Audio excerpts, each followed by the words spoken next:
ready to go. So, yeah, that's that.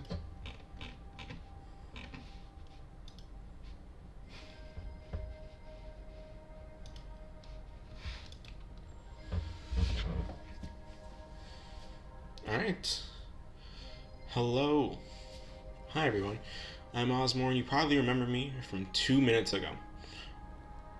First we played Superliminal Glitchless, now we're going to be playing Lightmatter any percent no major glitches.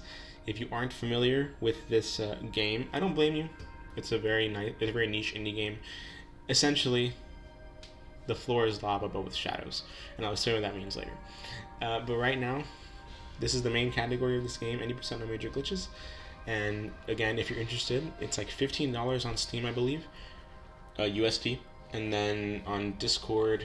You can just join the Discord right here through the main game. We're in the developers Discord. You can talk to us there.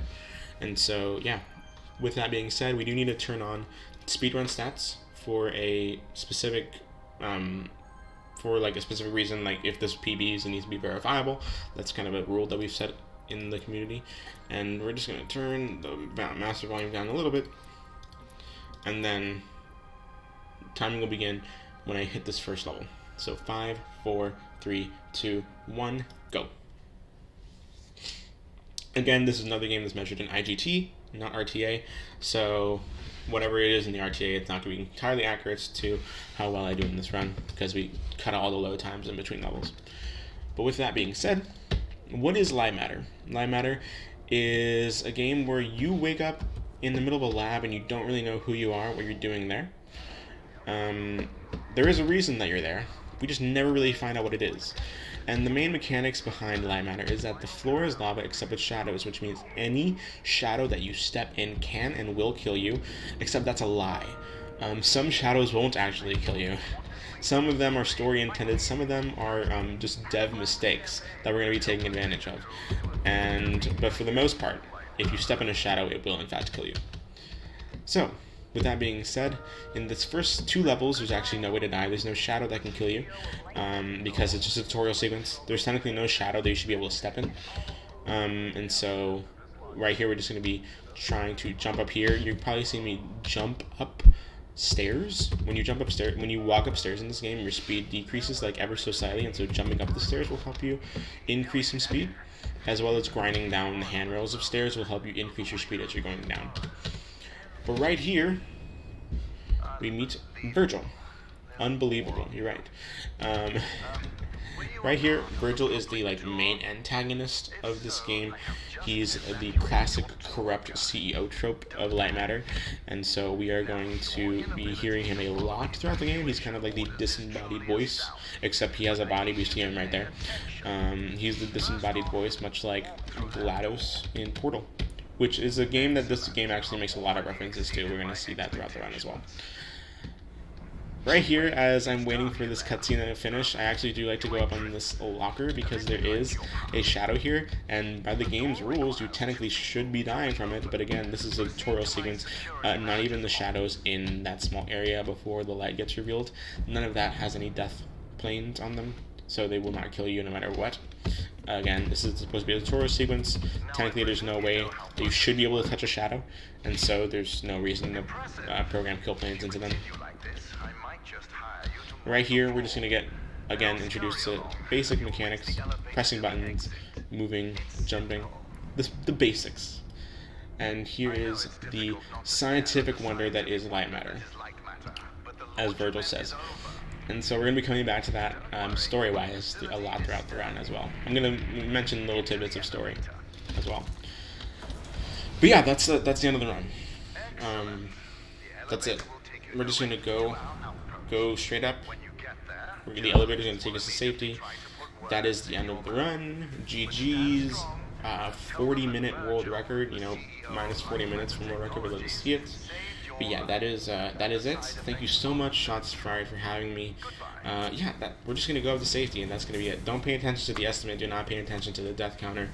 That is all just a fabrication, an illusion. It's fine. Except, of course, it's not.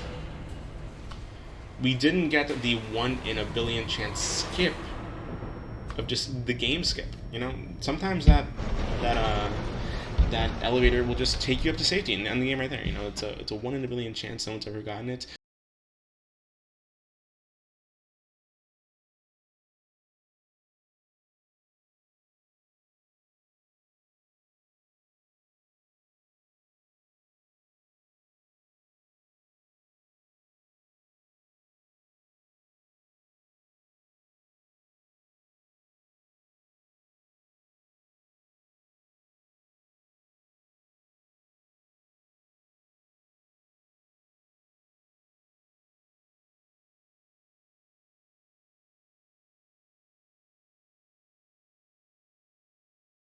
Some of us even theorize that it's not even real, but we're just not going to get it today. So unfortunately, we do have to do the actual run.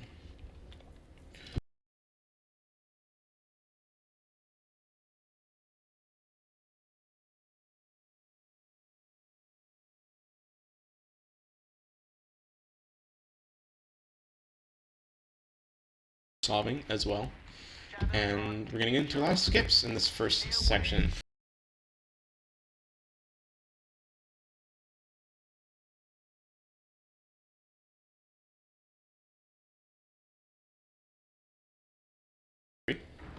Level 4, we're going to get our first really.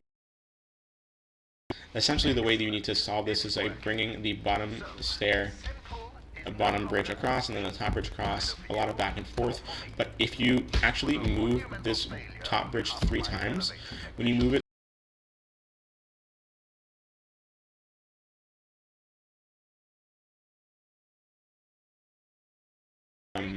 before the top bridge covers over you and kills you with the shadows. Luckily, we were able to get that first try. It's the first major reset point of the run because it's as easy as the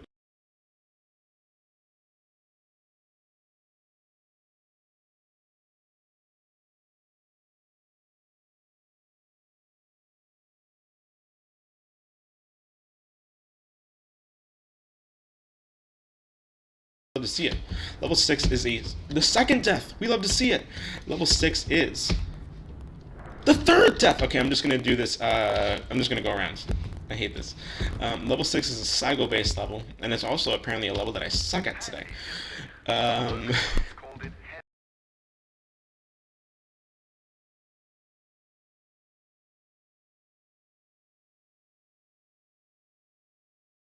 And your movement speed decreases ever so slightly when you have a lamp in your hand. So we're going to try to avoid holding lamps as much as we can, and other objects in the game that we're going to get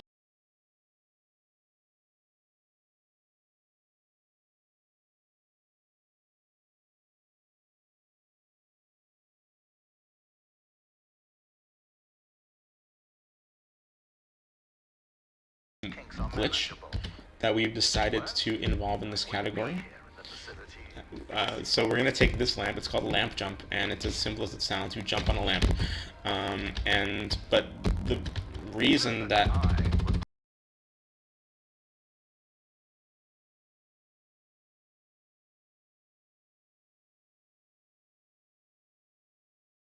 when you put a lamp and you place it onto a slanted platform, the physics properties of that lamp are really weird, and so when you jump onto it, it actually gives you a huge boost upwards, and so we were able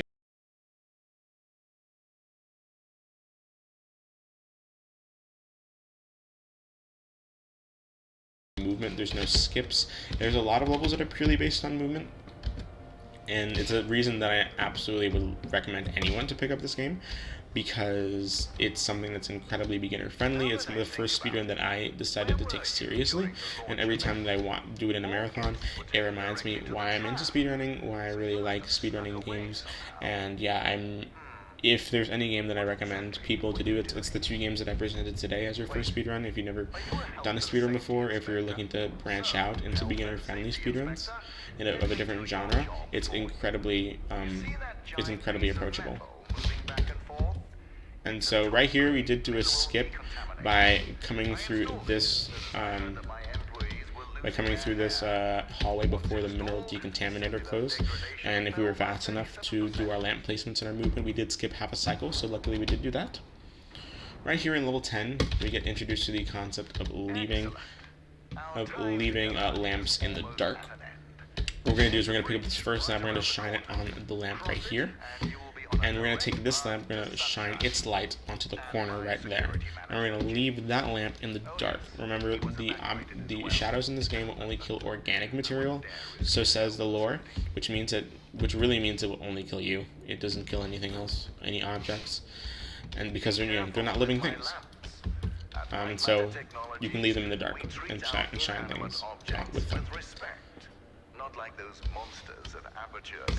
I wanted to shut up there because I wanted to show the little Aperture Sciences reference. This is canonically within the Portal universe. Valve themselves had the blessing of letting these references go into the game, and so really they're actually like in the credits. And so yeah, canonically this game is in the Portal universe. We love to see it. As we're waiting for this cutscene to happen, I like to jump over to this area because you're technically not supposed to be here, but there's a little bit of light I used on that platform right there to go to the other side, and so you do have to die in order to come back to this section, but it doesn't matter because anything, whenever you die in the middle of a cutscene, the cutscene will just keep going. There's no like difference to it. There's nothing like that. So you can just die a bajillion times during this cutscene that's gonna happen, and it'll just keep going. There's no time to be wasted. But right here, we're just gonna wait for Virgil to stop talking to James about his cat. Okay. Goodbye, James. Yes. Okay. I missed time to jump. Okay. There we go. Ugh. Atrocious gameplay, but you know what, it's fine. It is okay. That's why the estimate's 50 minutes, because this is what the worst case scenario could be. Right here, we're going to do level 11, another cycle based level. There's really no good way of speeding up the cycles in this game, or in this level. And so there are moments like right here where you think, hey, I should be able to get onto this platform as a fast cycle before this lamp gets on, so I can place this lamp on there. And it's just not possible. There's no way to do it. And so you just kind of have to deal with the cycles that you are given. And right here, we did get all the fast cycles, thank goodness. Or the fastest cycles that we can get, I should say. And right here, we're going to shine this lamp over here on the left, and we're going to use it to jump across these gaps of shadows right here. Right here, what we're going to do is we're going to retry level. Each level has kind of like a designated start and stop point that are separate from like the actual loading zones of the levels. And so if you were to restart level right there, I shined that light in the wrong direction. If you were to restart level right there, it'll bring you up and skip a elevator sequence. And right here, what we're going to do is be rail grinding. It's exactly what it sounds like. We grind against the rail as a light is shining on it. And it's harder than it looks because since the rails themselves are not like flat or stable platforms on this game, the game will constantly try to push you off either to the left or to the right. And so it's just something that you really need to be paying attention to and balance yourself on the rails as you're grinding against them. Right here we get introduced to our secondary protagonist, which is Ellen. Everyone say hi to Ellen. She is the voice of reason behind Lightmatter Industries. She's just like an employee trying to unveil all of the dirty secrets of Virgil and his partner Arthur. Okay, there we go. As you can see, this is a good example of just like tiny little slivers of light or of shadow will not kill you. It needs to be a certain amount of shadow. There's a reason that works, and I will explain it later because we do take advantage of it to perform certain skips much later in the game.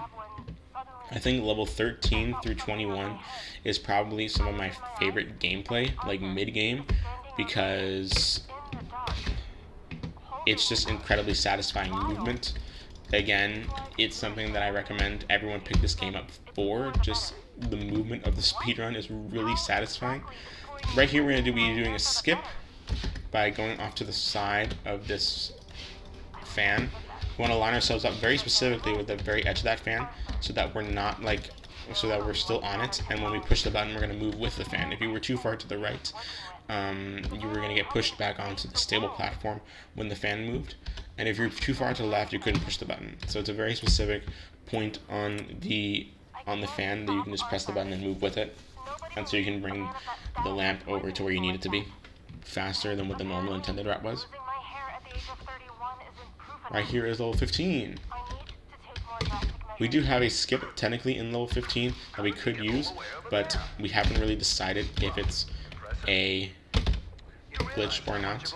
Essentially, right here on this left side, there's like a little bit of level geometry that doesn't have any collision. And so we can just walk through it and skip some of the puzzle solving. Let's skip a good amount of puzzle solving, actually. And we just haven't decided if that should be involved in this category of no major glitches. And so right here, is another example in level 16 of really, really satisfying movement. And we're actually going to take advantage of moving backwards with this lamp. And whenever you pick up a lamp, it just snaps forward in front of you. You don't have to like turn it. And we took advantage of that by jumping onto the lamp, by shining a lamp forward and then jumping onto it before jumping onto the light that it shined before the door closed and then killed us with shadows. And here is another good example of using the full cone of light that a lamp gives you. We're going to be shining both sides of the hallway right there. And with this lamp, you want to make sure that you are always facing forward. Oh my goodness, what was that? I thought I couldn't pick that up for a minute. You want to make sure that you're always facing forward and shining the light on that sensor. Otherwise, Virgil will laugh at you and make you feel dumb. Oh, thank you, Virgil. We are the smartest inspector he's ever met. And so in level 18 and 19, we actually do the same skip, but in two different locations, and I'm going to explain what that means. First, we need to bring that lamp over here across so it can shine on that sensor. Shine that first lamp onto this sensor. Take this lamp, bring it across, and line it up on this wall with these outlets. And shine it like right there. And by doing that, we're actually shining the light on these tables right there. And there's just the right amount of light to where you can jump across them without dying on the little slivers of shadow there are in between. And so if you actually do the same thing that I did in level 18 right here with these pipes, you can walk across these pipes ever so slightly. And the light is just enough to where it won't kill you.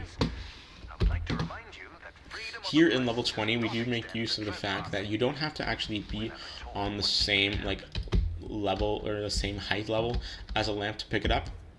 You just have to be within a certain range, and so you can do this. You can grab the lamp just barely in the range if you put it on the table. And the reason that we do that is so that we can skip a lot of back and forth of bringing the elevator up and down in order to bring the lamp to the right locations. It's just exhausting. And so that's a really good amount of time save. I think it's actually around a 20-minute save just from doing that alone. And so right here we're going to strafe left with this lamp. The lamp, this level is the first level that introduces that concept of strafing left with a lamp, and it is something that for some reason the casual playtesters of this game actually couldn't figure out how to do, because it's, all of the other puzzles in this game require you either moving forward with the lamp or just creating a static kind of movement with the lamp. No real there's no real reason for you to move sideways with the lamp, although you have to think a bit outside of the box for that level, because that's the first level that does introduce that and actually does it twice. I'm talking about that a lot because level 21 is not all that interesting a level. It's just a transitional level between 20 and 22. But right here is level 22. It is the biggest level with the exception of, the very last one. Essentially a level that was created in Legos in order to have a top-down perspective of the map and all the puzzles that the devs wanted to create. And so right here, we're going to be shining a light on here. On this bottom floor, it is actually two platforms, each with a lamp, that are moving side to side. And so you need to take that into consideration when you solve the puzzle on the bottom floor. But on the top floor over here, as we see, it is 2 lamps again, but it is 4 platforms that all go in like a rotation like that. And so it's kind of the same solution, almost, but with a few details changed. And right here is a good example of you do not want to let your brain go on autopilot. You have to press this button twice in order to have this lamp come over, and you can use it to shine your light onto this room. However, if you just let your brain go on autopilot and you're not paying attention to how many times you pull over the lamp, you can accidentally move it a 3rd time, and so you have to wait for the lamp to make a full rotation again before you can use it, which is pretty annoying. But yes, yeah, this elevator is totally going to take us to safety. This is the real end of the run. Nothing bad's going to happen. Except, of course, something bad has to happen, because plot has to plot. But luckily, we have a little bit of coffee to make our days better. Seriously, though, this is like way too much coffee. There's not even enough coffee in the pot for that many cups. But anyway, right here we need to continue with level 22. We're actually going to end up doing the first part of level 22 backwards, as we can see here. But first, in these little reddish pink areas, we do introduce to Ellen again. Excuse me. Thank you. Alright. She, at this point, realizes Arthur is trying to sabotage Lightmatter, destroy it, instead of save it the way that Virgil is. And so, right here, we get a lot of discourse between Arthur and Virgil to see what the future of Lightmatter should be, and Arthur, quite clearly, doesn't have the same ideas as Virgil does. But Virgil does not care. Oh. Okay, so that room that I did right there, that puzzle that I did right there, was the same puzzle that we did at the beginning of level 22, except backwards. It's the same room. But thankfully, it was solvable backwards. Right here in level 23, it is the same as level 21, except we're actually going to turn on developer commentary. And we're going to turn it back off after picking it up.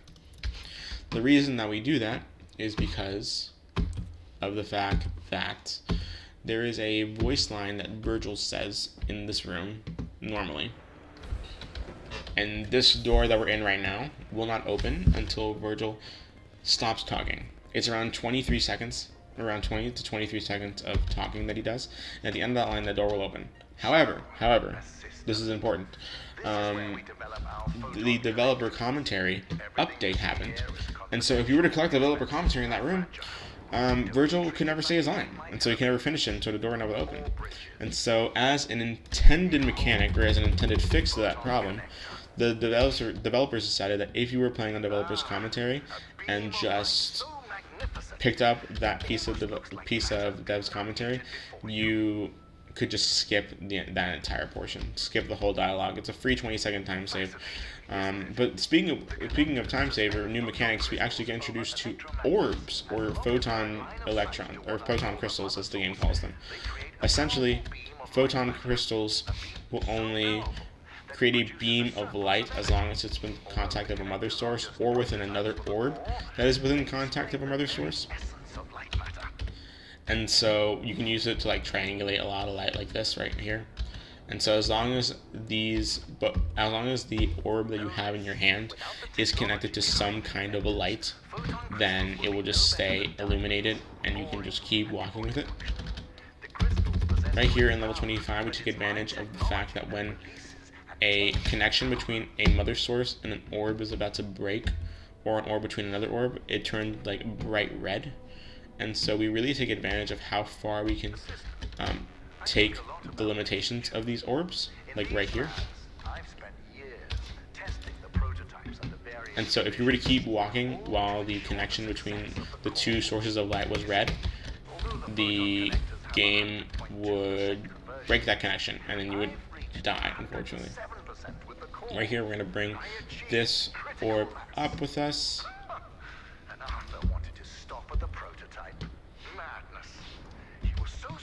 Okay, that's level 26. I mean level 25. Now we're going into level 26. Level 26 is a very good level in terms of skips, and it involves a very interesting skip. Right here, we're going to just come across this platform, bring this orb right here as the first example of like a moving mother source that we have. And so we're going to move this platform across. We're going to put the photon crystal like right there. We're going to bring this orb and press it against the fence so that it can connect with the mother source on the left side. And you can actually see that despite the fact that the handrail in that specific section is covered in shadow, we did not die. The reason for that is because of the way that this game measures how you die. There are certain points surrounding the player's feet, and if the majority of those points are covered in shadow, the game will kill you. However, for some reason, in that handrail, the game decided not enough points were there to, constitute killing you. Which is weird, because usually in every other handrail that's covered in shadow, the game will kill you. They're like, we're not going to kill you in that specific handrail. There's certain areas, such as the skips in level 18 and 19, where those same logics kind of apply. And so we're able to walk across tiny slivers of light without dying, and walk across tiny slivers of shadow without dying, because there was enough light there that we didn't have to die. So there was just enough. There was not enough shadow to kill us, because not enough of our points behind our feet were covered in shadow. And right here in level 27, the reason I've been talking over it is because I just did the intended solution, but fast. There wasn't really much to say. It was just a lot of circle. Right here in level 28, we are going to be introduced to another skip. We're going to bring this orb and so that it connects with this one in this room. Bring it across. And we're going to place this orb at the very, very, very corner of this platform. The closer you can get it to the corner, the better. And we're going to bring this bridge across, shine it on, or bring it onto this platform. And we're going to shine it right here on the very corner, just far enough so we can grab onto that little sliver of light right there and jump across. And if you had a keen ear, on the left side you probably heard Still Alive from Portal 1 playing on a radio station. And that's another Portal reference that we have in this game. And there's one more that I'm going to mention when we get there. Right here in level 29, it's no one's favorite level. It's actually all of our least favorite levels, just because it's kind of boring. There's no real way to speed this up. Everything that we do here is the intended solution. The only real thing worth mentioning about level 29 is that there have been reports of this level where if you put the two photon crystals too closely to each other, there are possibility that you actually get softlock and you can't pick them back up. Did I make it happen? Okay, that was strange. For some reason I couldn't pick it up. Okay, I don't know. So you want to be careful even when you're going fast. I was afraid that I actually activated it for whatever reason, even though they were nowhere near each other. There we go. Beautiful. And so you want to be careful. You don't want to put them too close. I'm not sure if that glitch was patched. I feel like it was. But either way, I like to play it safe sometimes. And so there's a glitch that happened in level 29, where if you, it's called like quit and retry, where if you exit, or if you press escape to bring up the menu, and then you select quit to main menu, like the opening menu, and then you immediately press escape again to bring up the menu as the fade out is happening, and then press retry level, the game will actually put you back into this level that you're in. It will keep your position, so wherever you retry level, you are going to be staying in that position, but all of the other props and objects in the level will actually not change position. And so you can use that to your advantage to solve certain puzzles. And it is possible to save time there in level 29 with that glitch. However, the problem with that is that since you quit to main menu and then immediately retried, the game, for whatever reason, thinks that you're in level 1. And so whenever you hit a loading screen at the end of a level transition, you are actually going to get transported back to level 2. which is annoying. So it's really only a viable option for ILs. It's not a viable thing for full game runs. But if one day we find a way around that, or some other glitch that allows us to do something similar to that, then any percent can have some major improvements. But not any percent on major glitches. At least I don't think. Anyway, I'd say that's pretty major of a glitch.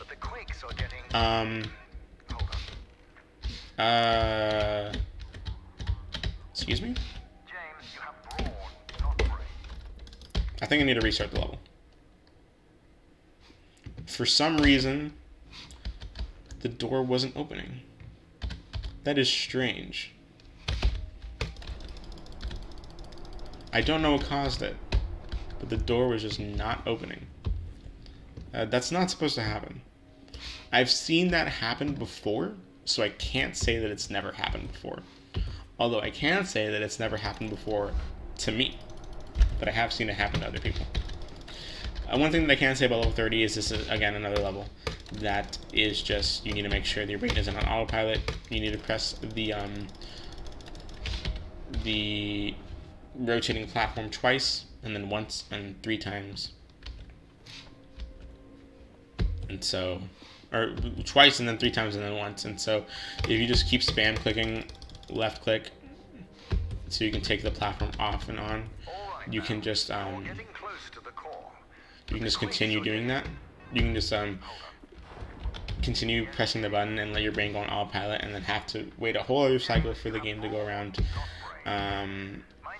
So yeah, that is something you need to be paying very close attention to, and so that you're not accidentally pressing the button too many times.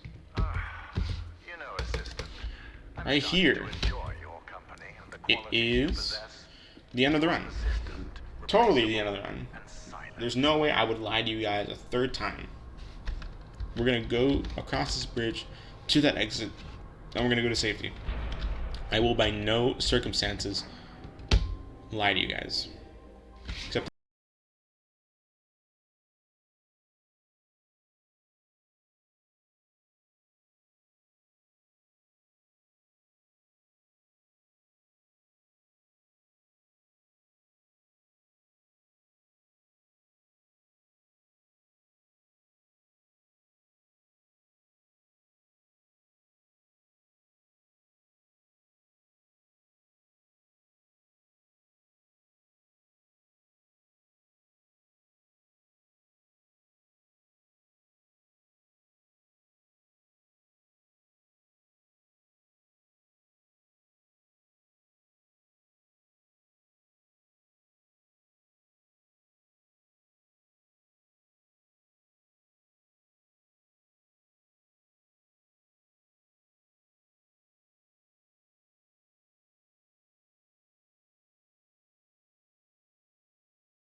Alright.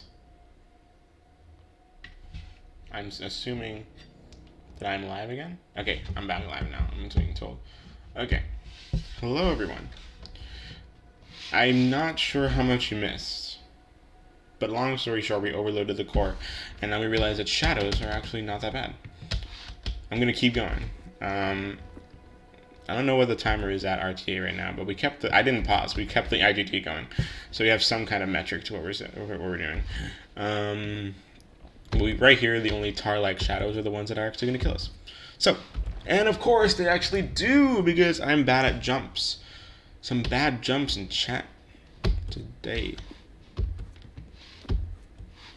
Anyway, level 35 is a very nice level. Again, very movement-oriented. No real huge skips here.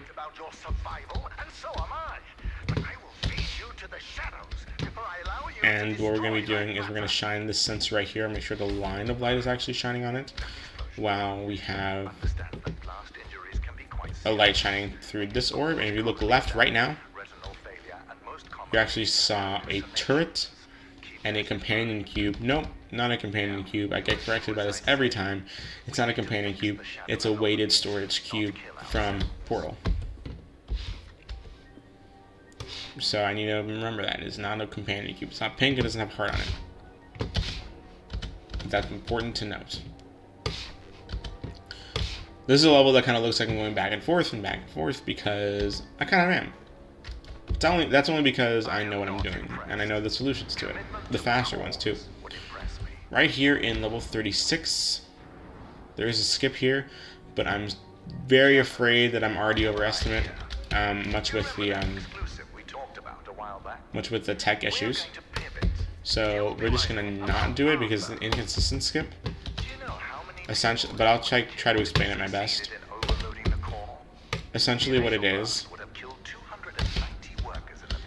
that there's this mother source at the very beginning of this room that moves on the platform back and forth. And so if we were to put this lamp on this platform and then move it to the other end, then rail grind across the platform's rails with a orb like this, there's a small chance you can actually get a little bit of a bump onto this platform right here with the lamp without needing to jump. We don't really know why the game just decides to push you onto that platform sometimes and be nice to you. But we're not going to complain when we get it. But again, it's a very inconsistent. If you fail it within 3 tries, it doesn't save any more time. And yeah, that is a very important skip. And it's not very viable in long runs, only because of how late in the run it is. If a skip like that was in like the first 5 levels, everyone would go for it, but it's just not worth it for end game, unfortunately. Right here in level 37, this is Piano Keys, it's the name of the level. There's many different ways to solve this specific level, but right here is, of course, the objectively fastest way to solve it. Right here, this orb, we need to make sure the connection between the 2 orbs right here is not white, it is not pink, but rather, or is not red, but rather it should be pink. The line of light between those 2. And so we need to make sure that that happens so that you can take this across, shine the light on there, and we're going to move the light just out of the way of the sensor to the left of us so that we can walk across the bridge without it disappearing underneath us. And with that, we can finish the rest of the level 37.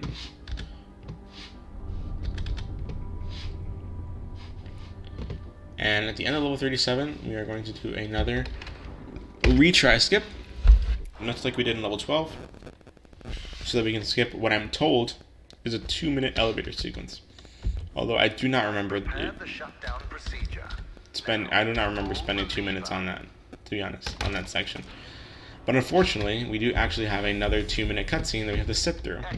And so I'm just going to be talking about random stuff about this game while level 2 happens, because I want to save all of my, while the 2 minutes happens, because I want to save all of my talk about level 38 from when we're actually going to be doing level 38. Essentially, I got into this game when I was watching AGDQ 2022, I was staying after Pikmin 2, but the person right before Pikmin 2 was a guy named Bobby Berm, and he was speedrunning a game called, guess what? Lightmatter. And so, with that specific run, it actually, for whatever reason, it made me really, really fall in love with the game. And with the idea of speedrunning, like first-person games, it's a genre that I've actually never played before, especially since I like grew up console with like Nintendo and stuff. And so it was a very interesting like change of pace into normal gaming, and so I just really, really liked it. And yeah, with that, through that experience, I ended up going into many more communities, is what I'm trying to say. Through it, especially especially with games like Superliminal and Lightmatter. I've just met so many people through that, and so as always, I always like to thank Bobby Berm for introducing me to this game through his AGDQ run. It is absolutely amazing.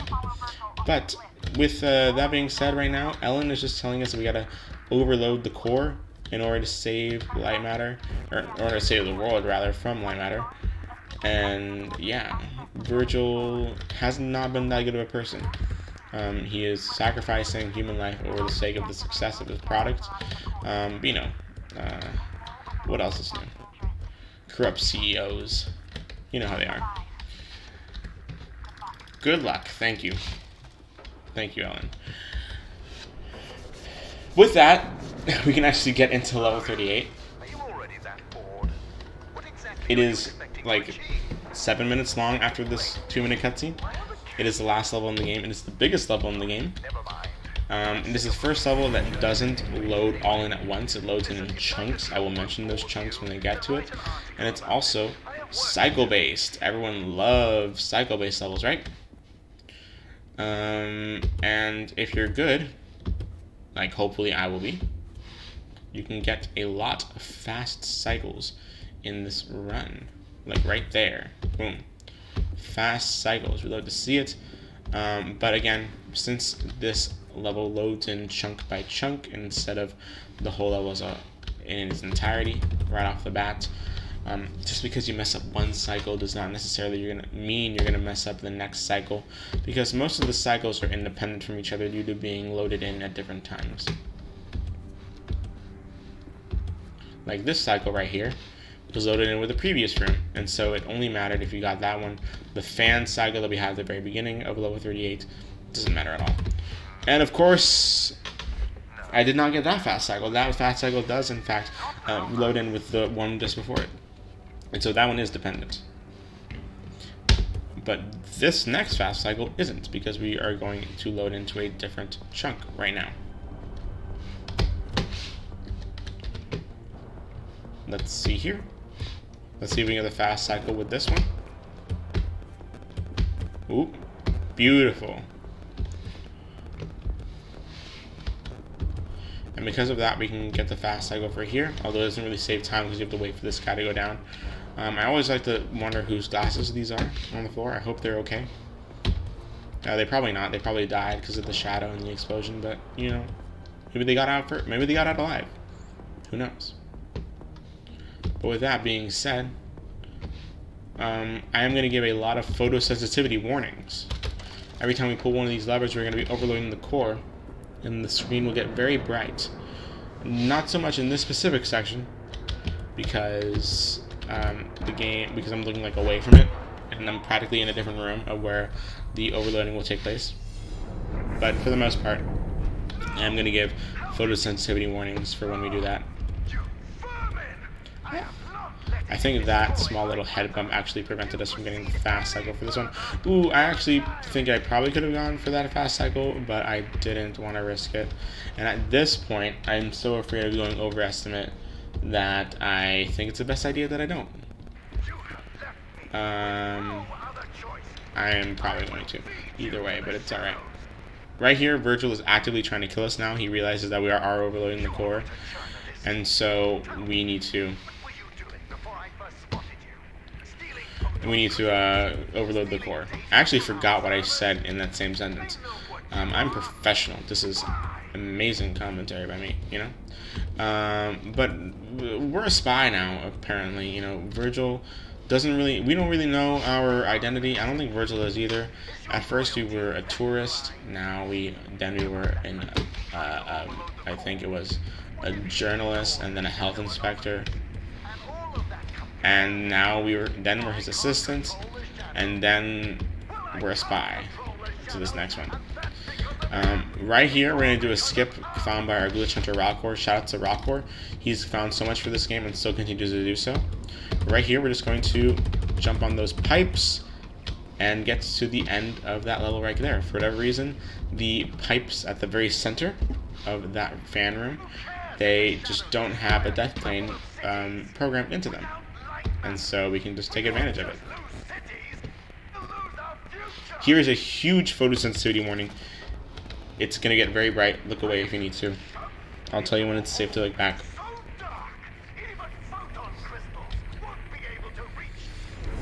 Right there, yeah. Very bright. It's also just very bright in this room, so still look away if it's going to hurt you. That is the worst attempt at a kill in video game history. It was so early that I could have, I could have walked all the way there, and it still wouldn't have killed me. You can look back now. It's not that bright. Right here, we're gonna just cut some corners. Try to avoid ledge grabs because the ledge grab animations are slow, instead of just jumping onto the platform.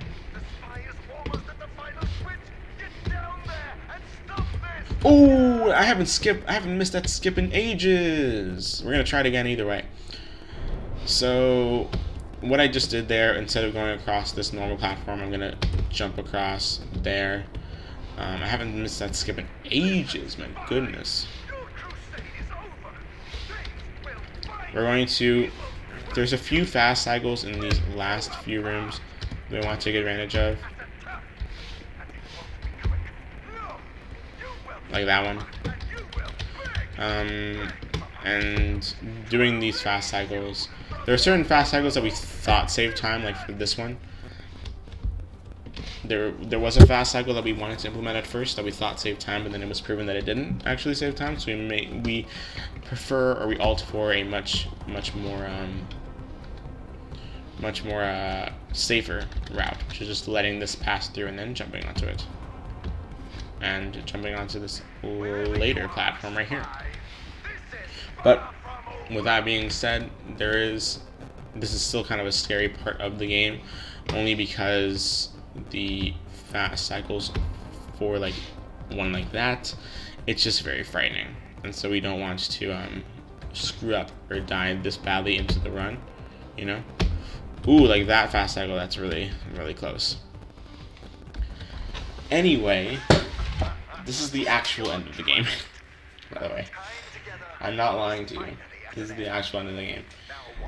We're going to just walk across. We're going to ride across this this platform, this lift, and if you can see on the left-hand screen, there's the mountain of a man himself, James. Apparently, James is here to kill us, turn out the power, you know, kill us with the shadows, pest control, as Virgil would say. However, we can see that James is actually here to help us instead of kill us. Thank you, James. Very nice of you. He finally has a heart and a mind of his own. But anyway, my name has been Ozmourn. This has been Lightmatter, any percent no major glitches. Time will end when I hit the lever at the very end of this hallway. I hope you guys enjoyed the run. Despite the scuffness and the tech problems, I hope it's enjoyable. Time. 51:26 IGT. Not the best, but still acceptable. Even with especially with the bit of attack problems that we had, but luckily we were able to recover from that. But again, thank you so much to Shots Fired for having me and show off two incredibly good games, incredibly underrated games. If you're looking to support independent developers, if you're looking to support small communities, speedrunning communities, and just overall just download really good games, especially if you're into, as this entire marathon implies, first-person games. are puzzle games at that matter. You can download these games. They're relatively cheap. I believe Superliminal is 20 USD, and then Lightmatter is $15 USD. And so yeah, my name is Ozmourn. You can join us on Discord through this game. We're in the devs Discord, and there's a demo. If you want to try it out, there is a demo before you make a decision. So yeah, again, thank you so much everyone who's watching. To the commentators that I had for the last run, thank you to everyone at Shots Fired for having me, and I hope you guys enjoyed the run. I completely forgot who was up next, and I was going to shout them out. I forgot to check before the run began. But good luck to the next runner. I hope all of you enjoy the rest of the marathon, and I hope to be back for future Shots Fired events if they'll have me. So, yeah, I've been Ozmourn. Have a good night. Enjoy the rest of the marathon. Bye. I love all of you.